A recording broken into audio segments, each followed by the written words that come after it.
Good morning, everybody. Thank you so much for joining us. We appreciate your interest in the Education Success Platform, and today we're going to be talking about climate and culture surveys and how ESP can be a tool to make those happen. I'm Mike Schwartz, and I'm here today with Marissa Hooper and Karen Matzo. All three of us are with Demonstrated Success. When Karen and I started this company over 10 years ago, it's crazy. And Marissa's been with us for the past couple of years, and she is a fantastic addition and really one of the superstars in helping schools use ESP. So she's going to be walking us through it in a few minutes.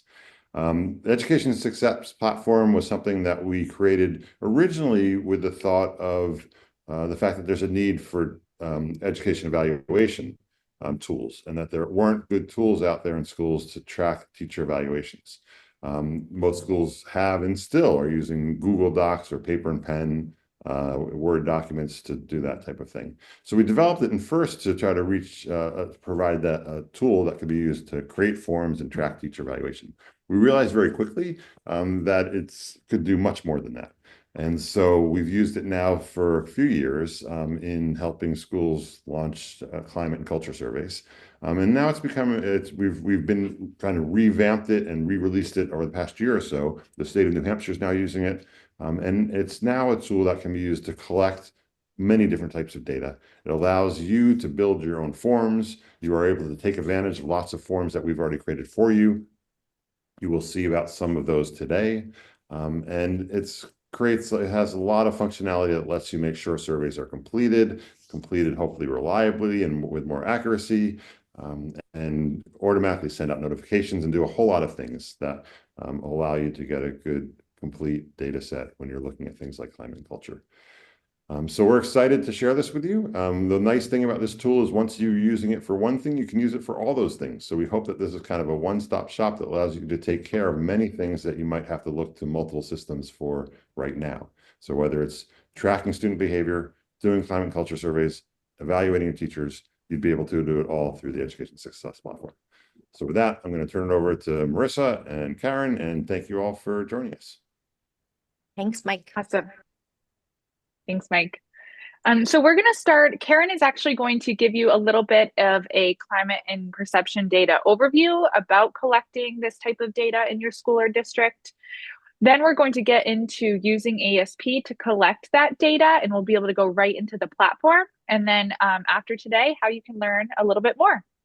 So we're going to continue, and we're going to shut our cameras off just so you're able to see the whole screen so you can see exactly what it looks like in the platform.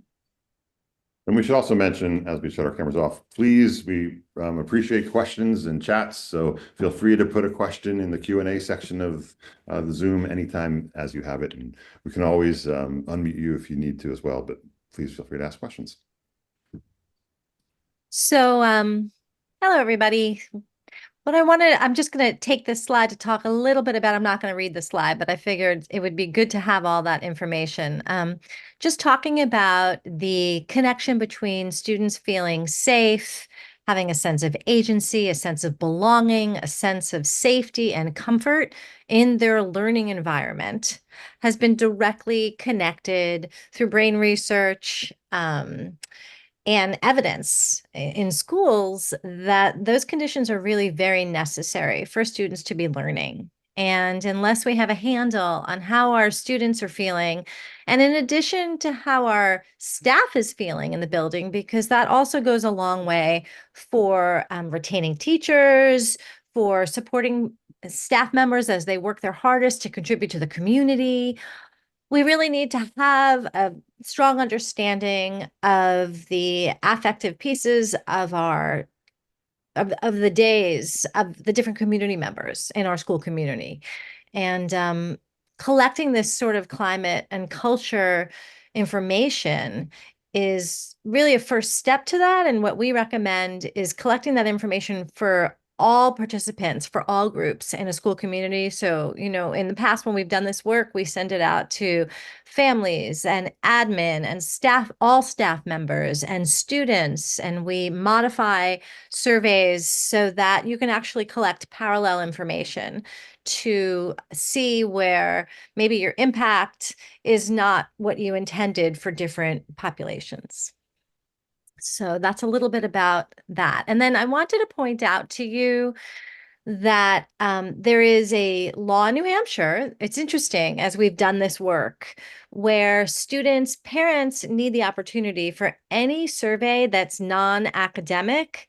Parents are required to provide written permission for students to take that survey. And so the law is right there. And what I will say is it really depends on the survey. It doesn't necessarily mean that a climate and culture survey will require family permission. It depends on the specific survey. We have worked with both situations, right? Where administration required written permission and where administration sort of just said the nature of this survey is academic and they moved ahead with it. So that's a district conversation and it's a good conversation to have.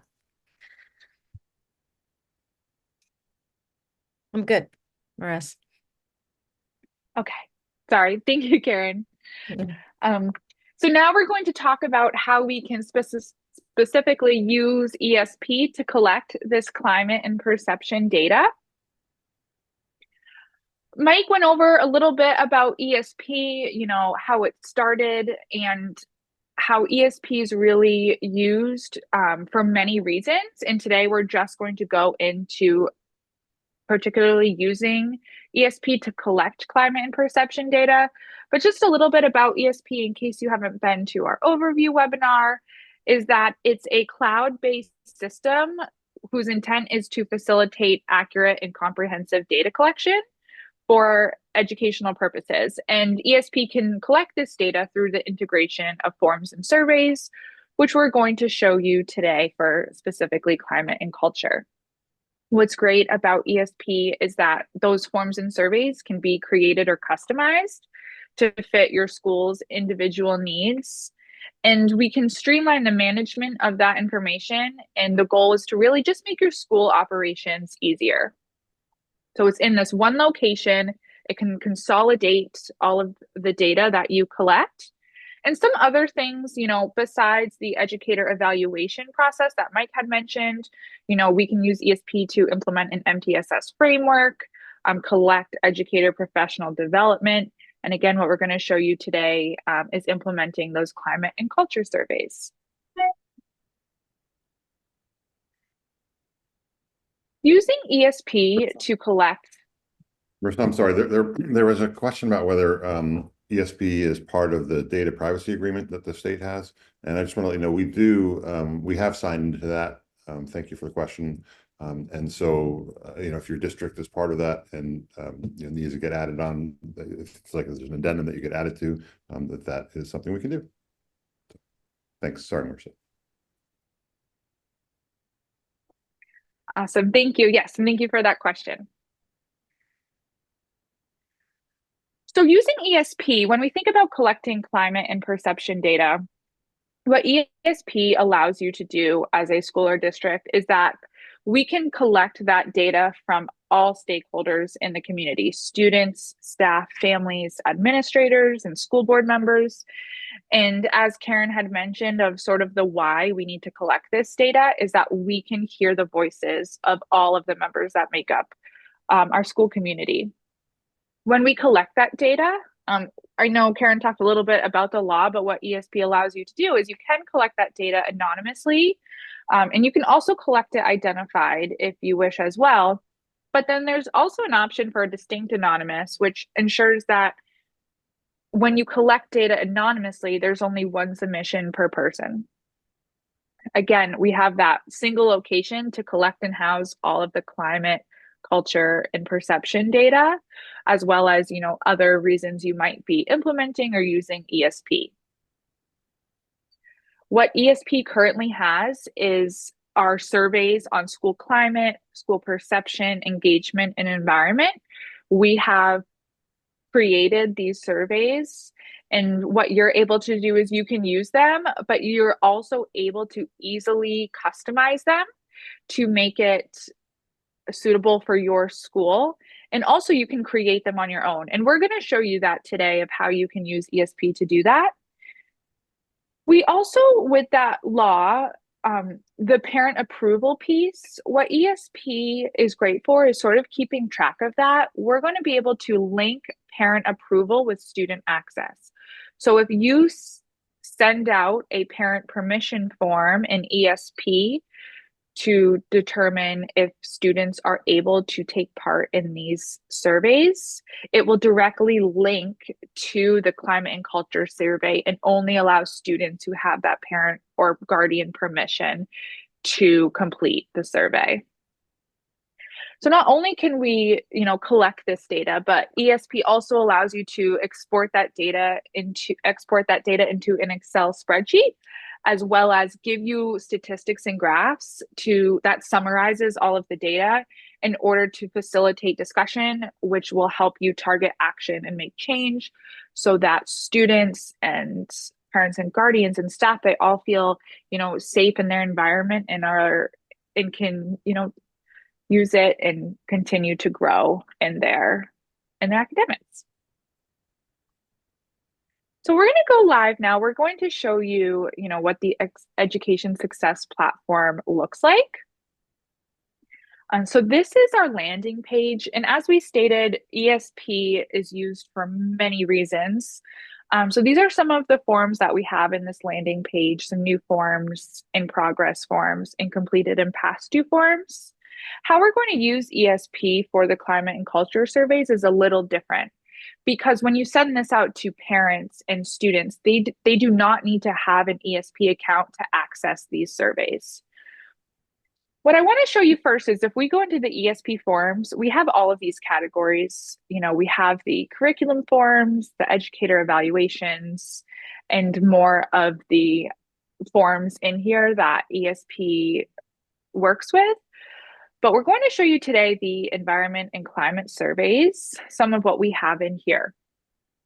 And I want to show you, I'm going to go into the survey. I'm going to go into a school climate survey for students grades 3 through 12. And I want to show you, if we go into that survey and we edit that form, this is what it looks like to build a form. I'll also be able to show you how you can easily create one as well. And this is what our form looks like. This is something that you could be given as a starting point, and you can customize it to fit your needs and so forth. You can easily do that by moving some of the controls. You can edit a control within if you want to use different rating criteria or you want different indicators on the left here. You can easily edit those. We also have some hover text if you want to give a little more detail. We have that as well that you can edit. You might see here that. Can you show the hover text at some point so they just get a better handle of how? Yeah. So what that means is if we want to collect data on whether the school looks good and is well maintained, we can give some more information to students. This means that the school is not well maintained if they need a little more detail. And the nice thing about that is, as people are, especially the perception surveys, you want people as most best you can to make sure that they're using these, indicator, the rubric ranges in a similar fashion. And so it allows you very easily to come up with some descriptions so that you know that when somebody's suggesting it's a never or it's a sometimes, they're doing it with a similar frame of reference. And an easy thing for you to be able to modify on your own as you're building your own form. Yes, definitely especially whenever using a matrix, the hover text comes in handy for those exact reasons. So you can see when I hover over here, we can give a little more description to the environment indicators here. You also might see some page breaks. This is a longer survey that we have where we're collecting data on the environment, school safety, social emotional learning, and teaching and learning. And so these page breaks break it up so that when we see the survey, it's not overwhelming for students. We can sort of go through it. And what I'll show you after is we can also create surveys that break these down into, if you just want to be collecting data on school safety, we can have a school safety form. So we have those options there. So this is what it looks like for one of our surveys that is already built in our system. You can easily use the tool over here. We have what is called a sort of help button where you can watch videos on what this control does, as well as give you a description so you can see, and that will also help you target, how you want to sort of summarize this data and be able to use it depending on which controls that you choose.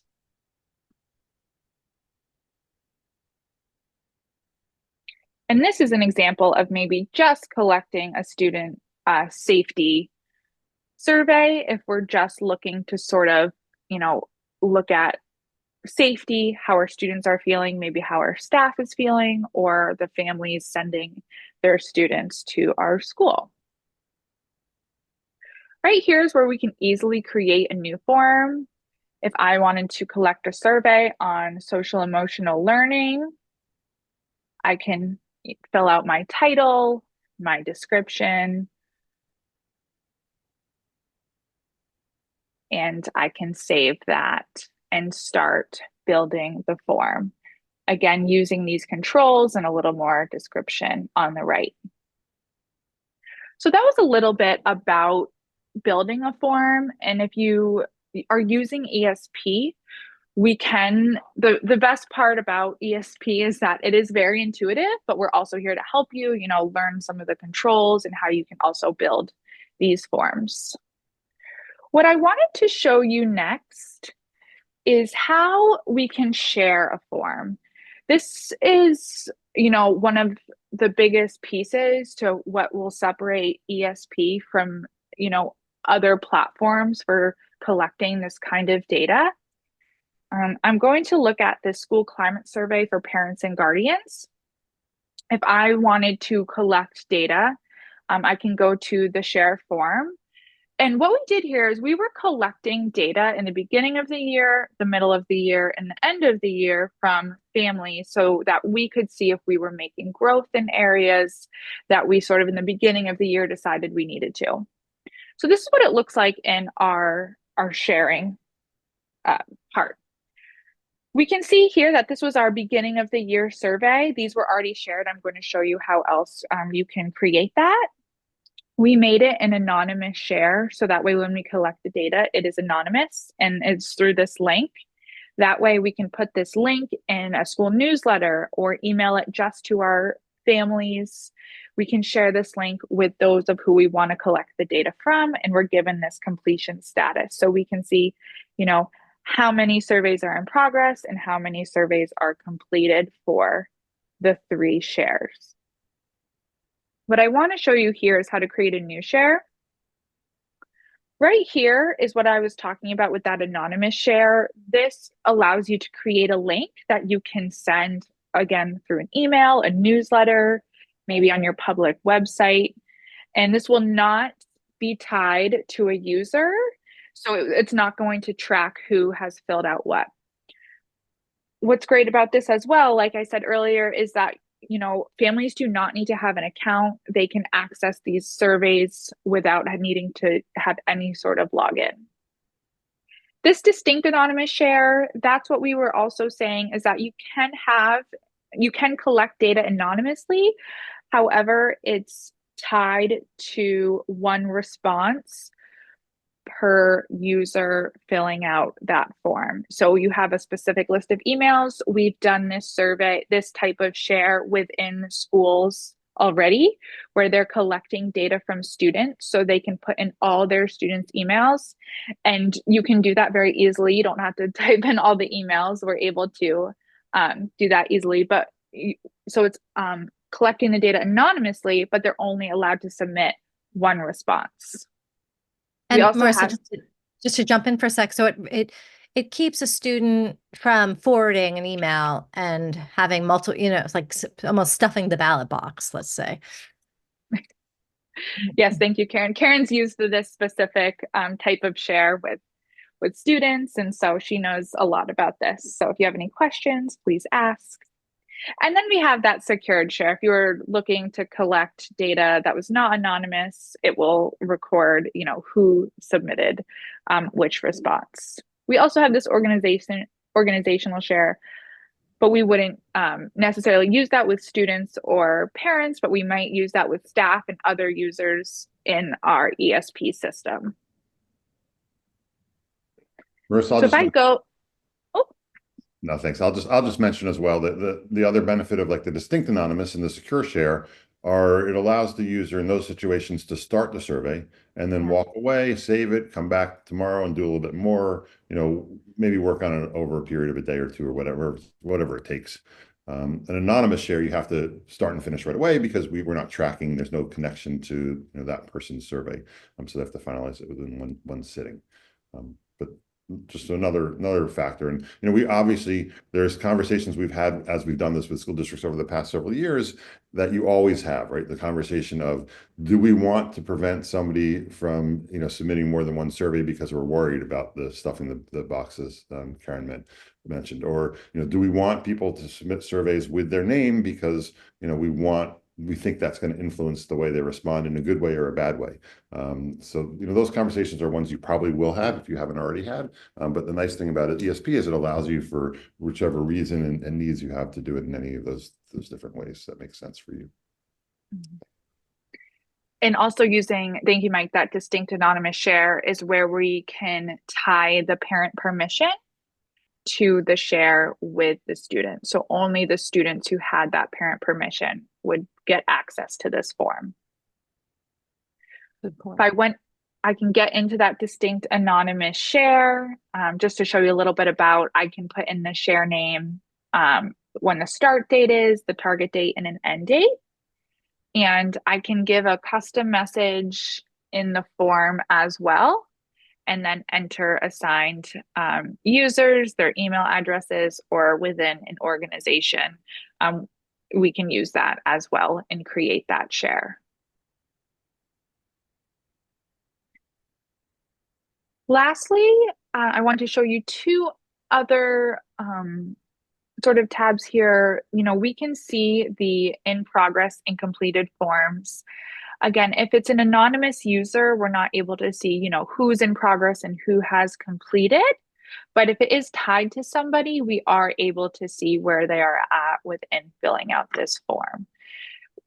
When you're not using an anonymous share, you are also able to create notifications, which allows you to send updates and reminders to the email addresses of those who have not yet completed a survey.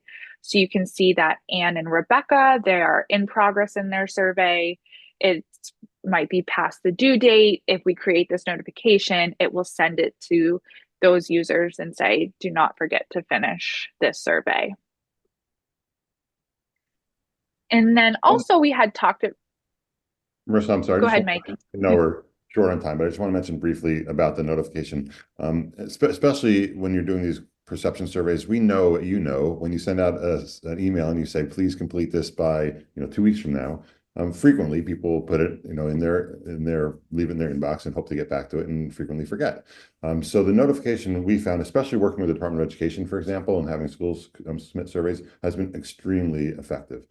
And so you're able to create these notifications. So you would do that if you did a distinct anonymous perception survey, for example, where you're sending it out to certain individuals. We're not going to track who they are, but we will be able to track when they've completed it. And so those notifications you can set up you can set them up ahead of time to say, I'm going to send one out at the end of this week. I'm going to send one out next Tuesday morning at 5 a.m. So it's there at the peak, email check time. Or whatever, and customize it. And the emails only go out to the folks who have not yet completed the survey. So it's a really great way to help improve your response rate.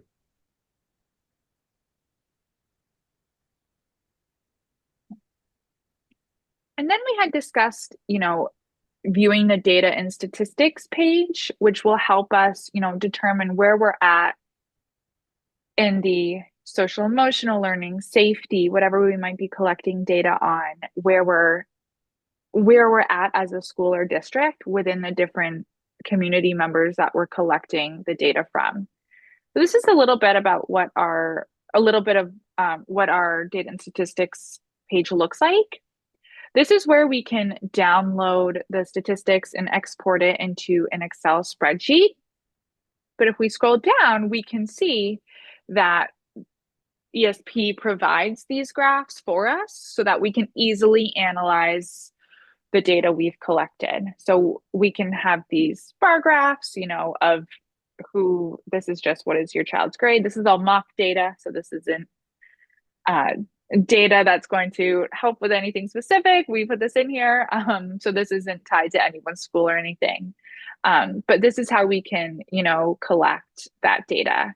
So for instance, if we're looking to target safety, my child feels safe at school. Again, this was for families to fill out. We can see that it's a little bit of a range between never, rarely, sometimes, frequently, and always. So that's where maybe we can look to improve. We want more families to have their children feel safe at school, to be frequently and always, figuring out why, these 3 students sort of scored there. We can look at the graphs as well. My child stays home because they don't feel safe at school. We can see that either never, rarely happens or rarely happens, which is a positive. We might be good in sort of this indicator. And so this data and statistics page, again, can help you target action to make change so that students feel either safe at school, their social emotional health and learning are growing, and students are doing well there.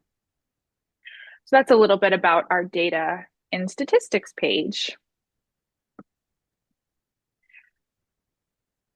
Mike or Karen, did you want to add anything more within ESP itself to show? Not that I can think of. I'm sorry. Right. Yeah, there was a question about the content of some of the surveys that we have in terms of the perception surveys. And so we, back several years ago, did a review of many of the different climate cultural surveys that have been used nationally. We reviewed, I don't remember, Karen, how many, but quite a few. And we kind of consolidated those and pulled together what we thought were some of the best questions and the most reliable questions and put them into some surveys. So we have surveys that kind of we built from that analysis and research. And then, as Marissa mentioned earlier, we've broken them out into separate pieces. So if you just want to do one on syrups, so safety, if you just want to do on, on another area. So those, we have those, and those would be available to you. But we also have found, Karen's done a lot of work with several different schools, so many schools over the past years, have found that, frequently the school wants to develop one on their own. And so, these are great starting points, but we also, can help facilitate the conversations within your school to help identify the right questions for the perception surveys based on your needs.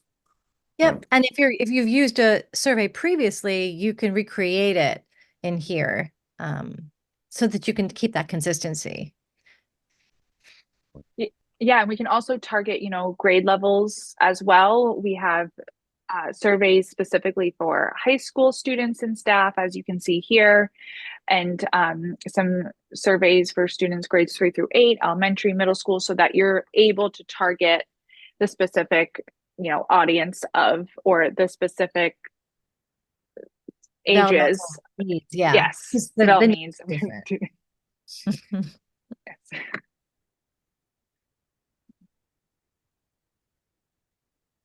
Thank you for feeding those questions. If you have any more, please ask. We know that we're here with you for a very short time today, so we definitely welcome not only any questions now, but if you think of them afterwards, we'll have our contact information here. This is just a little bit more about, other ways you can use ESP. Collecting this climate and perception data is just a small piece to all of the things ESP can offer. And if you want some more information, we have some links here for you. We'll be sending out the slide deck today and our contact information as well. You can email, we have Mike and myself, our information here. Karen is also open to questions and emails as well. So please definitely give us a chat if you have any questions today or want to know a little bit more about ESP, and we'd be happy to meet with you. We want to thank everyone for coming today. We hope you have a great rest of your day and hope to see you and speak with you soon. Take Thanks. care. Thanks, Marissa. Thanks, everybody.